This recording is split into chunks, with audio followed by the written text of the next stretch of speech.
Bilasizmi? Chayon o'zi tuqqan bolalarini o'z yelkasiga chiqarib, o'zini go'shtini yedirib, katta qilar ekan. O'zi holdan toyib, barcha azoblarga chidab, bolalari bor go'shtini yeb bitirgandan keyin nobud bo'lar ekan. Chayonni bolasi chayonda deb qo'ya qolamiz.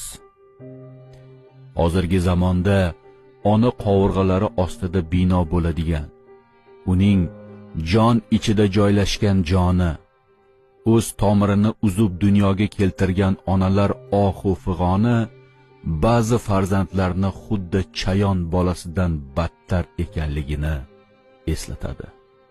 O'z ota-onasini xo'rlagan, duosini olmagan, bir bor yo'qlab qo'yishga yaramagan farzandni chayon bolasidan qanday farqi bor? Xulosa o'zingizdan izlang.